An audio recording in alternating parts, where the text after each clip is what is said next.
যারা হজ করতে পারছি না, আমরা আজ এমন 5টি আমলের কথা জানবো, যেই 5টি আমল আমরা আমাদের নিজ জায়গায় বসে যদি করি, আল্লাহ রাব্বুল আলামিন এই আমলগুলোর বিনিময়ে হজ করে যে পরিমাণ সওয়াব আমি পেতাম, আমার অ্যাকাউন্টে, আমার আমলনামাতে ওই পরিমাণ সওয়াব আল্লাহ তাআলা লিখে দিবেন। তাহলে যারা হজ করতে পারছি না, তারা হজ করার জন্য তো চেষ্টা করবই, তার পাশাপাশি এই আমলগুলো যদি করি, আমরা আশা করব আল্লাহর কাছে যে আল্লাহ তাআলা হাজী সাহেবদের হজের মাধ্যমে যে সওয়াব লাভ করেন, আল্লাহ তাআলা আমাকেও মাহরুম করবেন না, আমাকেও তাদের মতো সওয়াব দান করবেন। আমাদের দেশ থেকে হাজী সাহেবরা বাইতুল্লাহ হজের উদ্দেশ্যে রওনা হয়ে গেছেন। সারা পৃথিবীর বিভিন্ন প্রান্ত থেকেই হাজী সাহেবরা মক্কা এখন সমবেত হচ্ছেন হজের উদ্দেশ্যে। হজের মৌসুম শুরু হয়ে গেছে। অনেক হাজী সাহেবরা ইতিমধ্যে মক্কায় পৌঁছে গেছেন, আবার অনেকে খুব শীঘ্রই ইনশাআল্লাহ মক্কায় পৌঁছে যাবেন। এই যে হাজীদের বাইতুল্লাহ অভিমুখী যাত্রা, আল্লাহর ঘরে হাজির হওয়ার সৌভাগ্য অর্জন, মিনা, মুজদালিফা, আরাফাতে আল্লাহর শাআয়ের, আল্লাহর নিদর্শনগুলোতে উপস্থিত হয়ে দোয়া কবুলের জায়গাগুলোতে কায়মন বাক্যে চোখের পানি ফেলে আল্লাহ রাব্বুল আলামিনের কাছে দোয়া করার সুযোগ লাভ করবেন।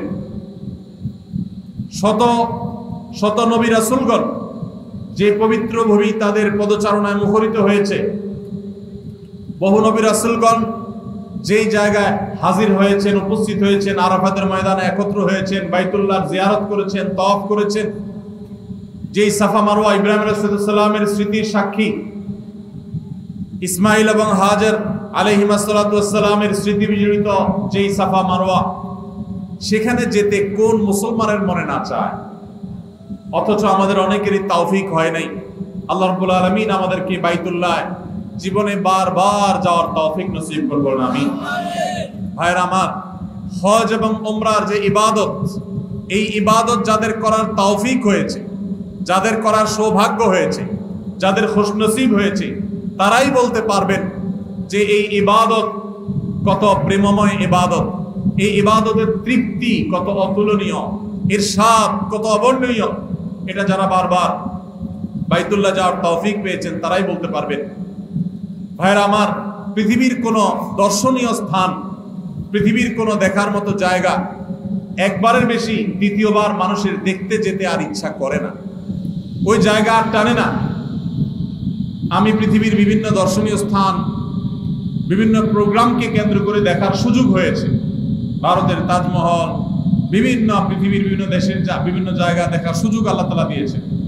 সেই জায়গাগুলোতে যেটা একবার দেখা হয়েছে, দ্বিতীয়বার যদি আমাকে কেউ যেতে বলে এবং তার নিজের খরচে যদি নিয়ে যেতে বলে, তারপর আমার মনে হয় না আমি আকর্ষণ বোধ করব, কারণ একবার দেখা হয়ে গেছে, এটা দ্বিতীয়বার দেখার কিছু নেই।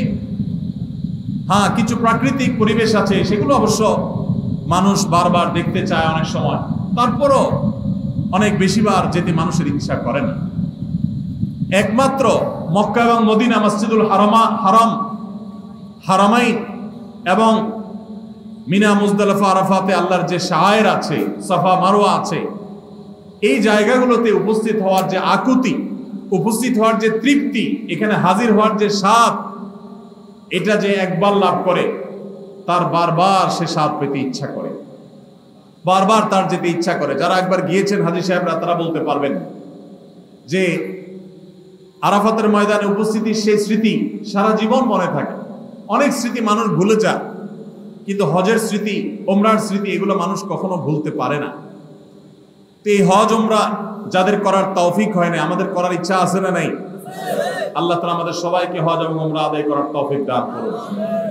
ইসলামের এই স্তম্ভটিকে কোন কোন হাদিসে 4 নম্বরে, কোন কোন হাদিসে 5 নম্বরে রাখা হয়েছে। ইসলামের স্তম্ভ কয়টা ভাই? 5টা। একটা ঘর যদি 5টা খুঁটি বা পিলারের উপরে দাঁড়ায় থাকে, ইসলাম নামক এই আয়োজনটা দাঁড়িয়ে আছে 5টা খুঁটির উপরে। সেই 5টা খুঁটির মধ্যে 4 বা 5 নম্বরের খুঁটি হলো হজ। কোন কোন হাদিসে 4 নম্বরে, কোন কোন হাদিসে 5 নম্বরে রাখা হয়েছে। কেন এটাকে এত পরে রাখা হয়েছে? অনেক উলামা একরাম বলেছেন, এর মানে হলো যে ঈমান আনার পর সালাত আদায় করার মাধ্যমে, নামাজ পড়ার মাধ্যমে বান্দার সাথে আল্লাহর নৈকট্য অর্জন হয়। বান্দা আল্লাহর নিকটে যেতে পারে সালাতের মাধ্যমে। আকরাবু মা ইয়াকুনুল আবদু মির রাব্বিহি ওয়া হুয়া সাজিদ, সিজদা বান্দা আল্লাহর সবচেয়ে কাছে যেতে পারে। সিয়াম পালনের মাধ্যমে আল্লাহর মহব্বতে, পিপাসার্থ থেকে, ক্ষুধার্ত থেকে আল্লাহর ভালোবাসা জাহির করার সুযোগ লাভ করে বান্দা।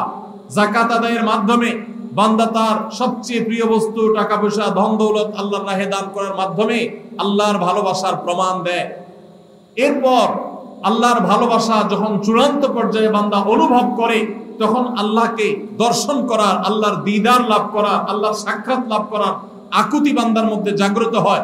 কিন্তু সেই সুযোগ তো দুনিয়াতে হবে না, সেটা জান্নাতে হবে, আখিরাতে হবে। হাদিসে ওয়াদা করা আছে আল্লাহ রাব্বুল আলামিন দুনিয়াতে, সেই জন্য আল্লাহ তাআলাকে না দেখার সুযোগ না থাকলেও আল্লাহর যে নিদর্শনগুলো আছে, আল্লাহর কুদরতের যে সাক্ষীগুলো আছে, অলৌকিক যে স্থানগুলো আছে, যে স্থানগুলো আল্লাহ রাব্বুল আলামিনের বিশেষ বিশেষ কুদরতের নিদর্শন, যেগুলোতে উপস্থিত হওয়া, যেগুলোতে যাওয়া, সেখানে হাজির হওয়া, এর মধ্যে আল্লাহ রাব্বুল আলামিনের প্রতি বান্দার যে ভালোবাসা, এই ভালোবাসার এক প্রকাশের সুযোগ হয়ে থাকে। সেজন্য আল্লাহ তাআলা হজের এই স্তম্ভটাকে রেখেছেন সবগুলোর শেষে, যে সবগুলো করার পর যখন বান্দা অনেক বেশি আল্লাহর দিদার লাভের জন্য আকুতি অনুভব করবে, তখন সে হজে চলে যাবে। সে আল্লাহকে দেখতে পাবে না, কিন্তু আল্লাহর ঘরের তওয়াফ করবে। সে আল্লাহকে দেখতে পাবে না, কিন্তু আল্লাহর শাআয়েরগুলো, আল্লাহর নিদর্শনগুলো অবলোকন করবে। এর মাধ্যমে তার ঈমান তরতাজা হবে। ভাইরা আমার, এই জন্য হজ এবং উমরা এবং হজ উমরার যে জায়গাগুলো, বিশেষ করে হারামাইন, মসজিদে হারামাইন এবং আল্লাহর যে কুদরতের নিদর্শনগুলো আছে, সাফা মারওয়া, ইন্নাস সাফা ওয়াল মারওয়াতা মিন শাআইরিল্লাহ, আল্লাহর নিদর্শনগুলোর মধ্যে থেকে একটা সাফা মারওয়া অন্য হাজার লক্ষ পাহাড়ের মতো নয়, এটি ভিন্নতর, এর আলাদা বৈশিষ্ট্য আছে। এই সাফা পাহাড়ের মধ্যবর্তী জায়গা থেকে জমজমের কূপ, সেই জমজমের কূপ থেকে লক্ষ লক্ষ মানুষ অনবরত পানি পান করছে। মক্কাতে, মদিনাতে, গোটা পৃথিবীর প্রান্তে প্রান্তরে নিয়ে যাচ্ছে। ছোট একটা কুয়া থেকে পানি শেষ হচ্ছে না, এবং সে স্বাদ পৃথিবীর কোনো পানির সাথে কোনো তুলনাযোগ্য নয়। যারা পান করেছেন তারা জানেন, তাদের মুখস্থ হয়ে গেছে। জমজমের পানি মুখে দিলেই টের পাওয়া যায় এটা জমজমের পানি। অনেক অলৌকিকত্বের সাক্ষী যে মক্কা মদিনা, সেই মক্কা মদিনায় হাজির হওয়ার মাধ্যমে বান্দা ওই যে ইসলামের অন্যান্য রকমগুলো পালন করার পর যে আকুতি হয়, সে আকুতি, সে তার আগ্রহ, সে তার আবেগ কিছুটা হলো মেটাবার সুযোগ লাভ করে হজ এবং উমরার মাধ্যমে। আল্লাহ তাআলা সেই হজ উমরা আমাদেরকে জীবনে বারবার করার তৌফিক দান। আমাদের দেশ সহ গোটা পৃথিবীর বিভিন্ন প্রান্ত থেকে যে সমস্ত আল্লাহর বান্দারা আল্লাহর ঘরে হাজিরা দিয়েছেন হজের জন্য, আল্লাহ রাব্বুল আলামিন তাদের সবাইকে মাবরুর হজ করে নিজ নিজ জায়গায়, নিজ নিজ পরিবারের কাছে নিরাপদে ফিরে যাওয়ার তৌফিক দান করুন। ভাইরা আমার, আমাদের জীবনে যাদের হজের আকুতি আছে, আমরা ইনশাআল্লাহ এখন থেকে হজের জন্য চেষ্টা শুরু করব। মনে রাখবেন, হজ করার জন্য আর্থিক সঙ্গতি অবশ্যই প্রয়োজন, কিন্তু তার চাইতে বেশি প্রয়োজন হলো মনের আকুতি, মনের ব্যথা। কত মানুষ আছে তাদের অনেক টাকা আছে কিন্তু তারা হজ করার তৌফিক হয় নাই। আবার অনেক মানুষ আছে তাদের অনেক টাকা নাই কিন্তু হজের তৌফিক হয়েছে। আছে না নাই? বহু মানুষ আছে। এজন্য যারা এখনো হজ করতে পারি নাই, তারা আল্লাহর কাছে প্রতিনিয়ত মনের গভীর থেকে দোয়া করবো, আল্লাহ মৃত্যুর আগে একবার হলেও তোমার বাইতুল্লাহ এই দুই চোখকে সরাসরি দেখবার, তোমার বাইতুল্লাহর তওয়াফ করার, হাজিরা দেওয়ার সুযোগ দান করিও। দোয়া করবো তো ইনশাআল্লাহ। ইব্রাহিম আলাইহিস সালামকে আল্লাহ নির্দেশ করেছেন, ওয়াযিন ফিন নাসি বিল হজ, আপনি হজের ঘোষণা দেন মানুষকে। ইয়াতুকা রিজালান ওয়া আলা কুল্লি দামিরিন ইয়াতিনা মিন কুল্লি ফাজ্জিন আমিক, পৃথিবীর বিভিন্ন প্রান্ত থেকে মানুষ দলে দলে আসবে হজ করবার জন্য।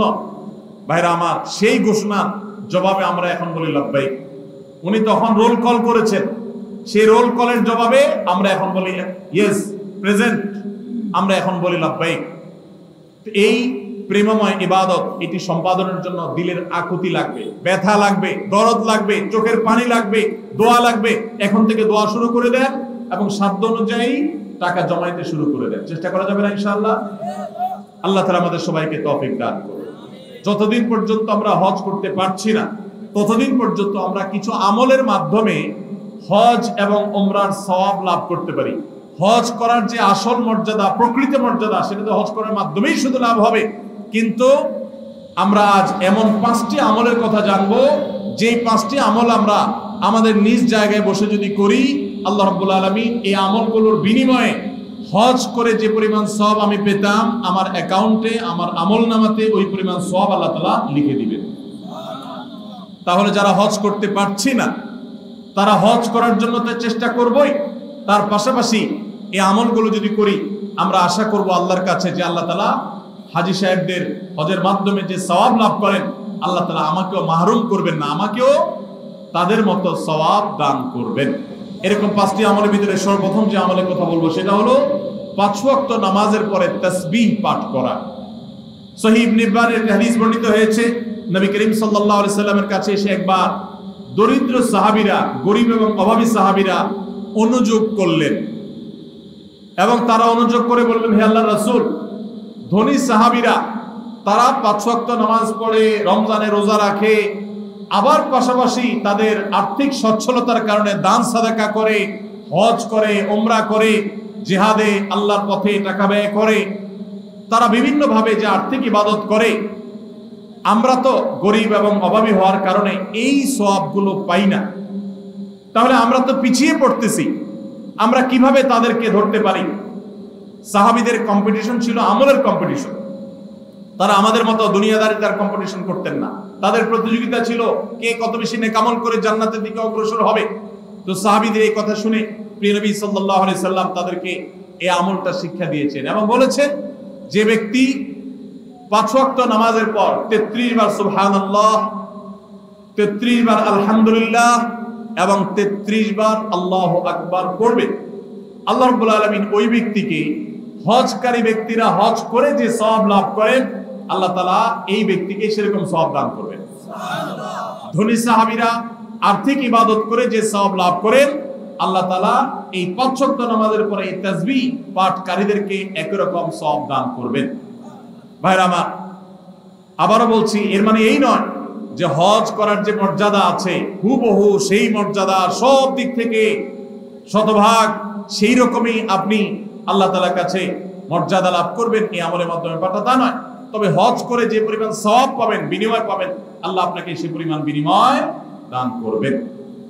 তাহলে একটি আমল আমরা পেলাম, সেটা হলো প্রত্যেক ফরজ নামাজের পর, 5 ওয়াক্ত ফরজ নামাজের পরে তাসবিহ পাঠ করা, সুবহানাল্লাহ, আলহামদুলিল্লাহ, আল্লাহু আকবার। কোন কোন বর্ণনায় সুবহানাল্লাহ এবং আলহামদুলিল্লাহ 33 এবং আল্লাহু আকবার 34 বারও বর্ণিত হয়েছে।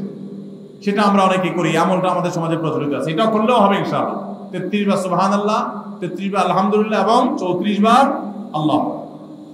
দ্বিতীয় আমল, যে আমল আমাদেরকে হজের সওয়াব এনে দিবে ইনশাআল্লাহ, উমরার সওয়াব এনে দিবে, সেটি হলো সকালে ফজরের নামাজ জামাতের সাথে পড়ার পর যদি কেউ বসে বসে আল্লাহর জিকিরে মাশগুল থাকে, ফজরের নামাজ জামাতের সাথে পড়লেন, মা বোনরা আপন জায়গায় পড়লেন, পড়ার পর জিকির আজকার করলেন বসে বসে, এরপর সূর্য উদয় হলো, সূর্য উদয়ের 15-20 মিনিট পর, নিষিদ্ধ সময় পার হওয়ার পর যে ব্যক্তি দাঁড়িয়ে 2 রাকাত নামাজ পড়বে, ইশরাকের নামাজ, আল্লাহ রাব্বুল আলামিন ওই ব্যক্তিকে একটি পূর্ণাঙ্গ হজ এবং উমরার সওয়াব দান করবেন। তাহলে সকালে ইশরাকের নামাজ পড়ার মাধ্যমে হজের সওয়াব লাভ করা, এটা তো আমরা চেষ্টা করতে পারি, কি বলেন? আল্লাহ তাআলা আমাদেরকে তৌফিক দান করুন। 3 নম্বর যে আমলের মাধ্যমে আমরা হজের সওয়াব পেতে পারি, সেটা হলো দ্বীনি জ্ঞান অর্জন করার জন্য বা দ্বীন শেখাবার উদ্দেশ্যে যদি কেউ মসজিদে যায়, দুনিয়াবী উদ্দেশ্যে না, টাকার উদ্দেশ্যে না, আল্লাহর সন্তুষ্টি লাভের জন্য মসজিদে গেছে, উদ্দেশ্য মানুষকে দ্বীন শিখাবে, কোরআন শিখাবে, অথবা কোরআন নিজে শিখবে, এই কোরআনের জ্ঞান, হাদিসের জ্ঞান, ইসলামের জ্ঞান অর্জন করার জন্য যদি কেউ মসজিদে যায়, এই যাওয়ার কারণে আল্লাহ রাব্বুল আলামিন তাকে ইহরামকারী, হজ আদায়কারী ব্যক্তির সমপরিমাণ সওয়াব দান করবেন। তাহলে 3টা আমল পেলাম। 3 নম্বর আমল হলো যে যদি কেউ মসজিদে জ্ঞান অর্জন করার জন্য যায়, কোরআন হাদিসের ইলম অর্জন করার জন্য যায়, তাবরানী শরীফে এই সম্পর্কে হাদিসে বর্ণিত হয়েছে, নবী সাল্লাল্লাহু আলাইহি ওয়াসাল্লাম বলেছেন, মান গাদা ইলাল মাসজিদি লা ইউরিদু ইল্লা আন ইয়াতাআল্লামাহু খায়রান ইল্লা আন ইয়াতাআল্লামা খায়রান আও ইউআল্লিমাহু। কোন ব্যক্তি যদি মসজিদে যায় কোরআন হাদিসের কোন জ্ঞান অর্জন করবার জন্য বা জ্ঞান দেওয়ার জন্য, শিক্ষকতা করবার জন্য, কানা লাহু কাআজরি হাজ্জিন তাম্মান হাজ্জাতুহু, তাহলে আল্লাহ তাআলা তাকে এমন একটা হজের সওয়াব দিবেন যে হজটা পরিপূর্ণ হজ, সুবহানাল্লাহ, অপূর্ণ না, পরিপূর্ণ হজের সওয়াব দান করবেন। তাহলে মসজিদে শুধুমাত্র বাচ্চারা মক্তবে যায় এটাই যথেষ্ট নয়, মসজিদে ওলামায়ে কেরাম, ইমাম সাহেবগণ বিভিন্ন বয়সের মানুষের জন্য বিভিন্ন ধরনের দ্বীন শিক্ষামূলক আয়োজন রাখবেন, আমরা সেগুলোতে শামিল হওয়ার জন্য যাব, এর মাধ্যমে হজের সওয়াব পাওয়া যাবে ইনশাআল্লাহ। 4 নম্বর, মসজিদে কেউ 5 ওয়াক্ত নামাজের জন্য যখন বের হবে, 5 ওয়াক্ত নামাজ পড়ার জন্য বের হলে, আল্লাহকে সন্তুষ্ট করার জন্য 5 ওয়াক্ত নামাজের উদ্দেশ্যে মসজিদে বের হওয়াটাও মানুষকে হজের সওয়াব এনে দেয়। এই সম্পর্কে নবী সাল্লাল্লাহু আলাইহি ওয়াসাল্লামের হাদিস বর্ণিত হয়েছে যে এই ব্যক্তিকে আল্লাহ রাব্বুল আলামিন আজরুহু কাজরিল হাজিল মুহরিম, ইহরাম পরিহিত হজ আদায়কারী হাজী সাহেবের মতো বিনিময় আল্লাহ তাআলা মসজিদে নামাজের উদ্দেশ্যে, ফরজ নামাজের উদ্দেশ্যে যারা যায় তাদেরকে দান করেন। মা বোনরা একই সওয়াব লাভ করতে পারেন তারা বাসায় নামাজ পড়েও যদি তারা তাদের বাসার মাহরাম পুরুষদেরকে, তাদের প্রাপ্তবয়স্ক পুরুষদেরকে, ছেলেকে, স্বামীকে, ভাইকে, বাবাকে যদি মসজিদে তারা পাঠান, একই সওয়াব তারাও লাভ করতে পারেন। আল্লাহ তাআলা আমাদের সবাইকে আমলটাও করার তৌফিক দান করুন। 5 নম্বর আমল হলো মা বাবার সেবা এবং খেদমত করা। এই সম্পর্কে তিরমিজি শরীফের একটি হাদিস বর্ণিত হয়েছে। এক সাহাবী নবী করিম সাল্লাল্লাহু আলাইহি সাল্লামের কাছে এসে তার ইবাদত বন্দেগী যেগুলো তিনি শারীরিকভাবে করতে পারেন সেগুলোর পাশাপাশি আর্থিক ইবাদতের প্রতি তার আকুতির কথা জাহির করলেন। নবী করিম সাল্লাল্লাহু আলাইহি সাল্লাম সাহাবীকে পরামর্শ দিয়েছেন, তোমার মা বাবা তুমি যদি তাদের সেবা করো, তাদের খেদমত করো, তাদের শুশ্রূষা করো, তাদের প্রতি ইহসান করো, তাদের যে কোনো ভাবে তাদের কল্যাণ সাধন করার চেষ্টা করো এবং তাদের সেবায় নিজেকে নিয়োজিত রাখো, আল্লাহ রাব্বুল আলামিন তোমাকে হজ আদায়কারী ব্যক্তির মতো সওয়াব দান করবেন। তাহলে ভাইরা, আমরা দেখলাম 5 ওয়াক্ত নামাজের পর 33 বার সুবহানাল্লাহ, 33 বার আলহামদুলিল্লাহ এবং 33 অথবা 34 বার আল্লাহু আকবার যে কোনটা করলেই হবে। এই আমলের মাধ্যমে আমরা হজের সওয়াব পাবো ইনশাআল্লাহ। ফজর নামাজের জামাত আদায় করার, ফজর নামাজ আদায় করার পর সূর্য ওঠার 15-20 মিনিট পরে ওই পুরো সময়টুকু বসে বসে জিকির আজকার, কোরআন তেলাওয়াত, দ্বীন শিক্ষা এগুলোর মধ্যে মাশগুল থেকে এরপরে উঠে যদি আমি 2 রাকাত নামাজ পড়ি, আল্লাহ তাআলা হজের সওয়াব দান করবেন এবং উমরার সওয়াব দান করবেন। আর 3 নম্বর হলো মসজিদে যদি কেউ দ্বীন শিক্ষার জন্য বা দ্বীন শিখাবার জন্য যায়, তাহলে এই যাওয়ার কারণে শুধুমাত্র আল্লাহ রাব্বুল আলামিন ওই ব্যক্তিকে পূর্ণাঙ্গ হজের সওয়াব দান করবেন। 4 নম্বর হলো যে ব্যক্তি 5 ওয়াক্ত নামাজে মসজিদে হাজির হওয়ার জন্য 5 ওয়াক্ত নামাজে বের হয়, মসজিদের দিকে যায়, আল্লাহ তাআলা তাকে ইহরামকারী, সাদা কাপড়ে ইহরাম পরে লব্বাইক রত হাজী হজ করে যে সওয়াব পায়, আল্লাহ তাআলা ওই মসজিদে গমনকারী ব্যক্তিকে সেই সওয়াব দান করেন। এবং 5 নম্বর হলো মা বাবার সেবাকারী ব্যক্তি। ভাইরা আমার, এই 5টা আমল আমরা অনেকগুলোই কিন্তু করি, কিন্তু এই সওয়াব লাভের আশা আমরা করি না। আজ থেকে আমরা এই সওয়াব লাভের আশা করব ইনশাআল্লাহ। 33 বার সুবহানাল্লাহ, 33 বার আলহামদুলিল্লাহ, 34 বার আল্লাহু আকবার যখন 5 ওয়াক্ত নামাজের পরে করবেন, তখন আপনার এই আশা থাকবে যে এর মাধ্যমে হজের সওয়াব লাভ করব। আবার যখন এশরাকের নামাজ পড়বেন, ফজর নামাজের পরে নিজ জায়গায় বসে জিকির আজকার করে, তখন আপনি আল্লাহর কাছে হজের সওয়াব পাবেন, সে আশা রাখবেন। আবার যখন মসজিদে কোনো দিন শিক্ষার জন্য যাবেন, এই আশা রাখবেন যে আল্লাহ হজের সওয়াব দিবেন, পূর্ণাঙ্গ হজ। আবার যখন 5 ওয়াক্ত নামাজ এই মসজিদে পড়তে যাবেন, যাওয়ার সময় মনে মনে নিয়ত করবেন, আশা করবেন যে নবী সাল্লাল্লাহু আলাইহি ওয়াসাল্লামের হাদিসে না ওয়াদা রয়েছে, অতএব আমি এই নামাজে যে যাচ্ছি, নামাজ পড়ে তো আমার ফরজ আদায় হবে, আল্লাহর কাছে সওয়াব পাবো, এর পাশাপাশি এই যে যাচ্ছি এর মাধ্যমে আল্লাহ তাআলার কাছে আমি হজ ইহরামকারী ব্যক্তি, ইহরামরত ব্যক্তির মতো হজের মর্যাদা বা সওয়াব আমি লাভ করব। এবং মা বাবার সেবা করার সময় একই নিয়ত করব। আমরা যখন নিয়ত করব এবং এই আমলগুলো আশায় করব, আল্লাহ রাব্বুল আলামিন আমাদের সবাইকে দান করবেন ইনশাআল্লাহ। সবাই আমলগুলো করব তো ইনশাআল্লাহ। তাহলে হজ উমরা যারা করতে পারছি না, তারা হজ উমরা করার জন্য সচেষ্ট থাকবই, তার পাশাপাশি এই আমলগুলো করলে হজ উমরা সব আমরা আশা করব আল্লাহর কাছে।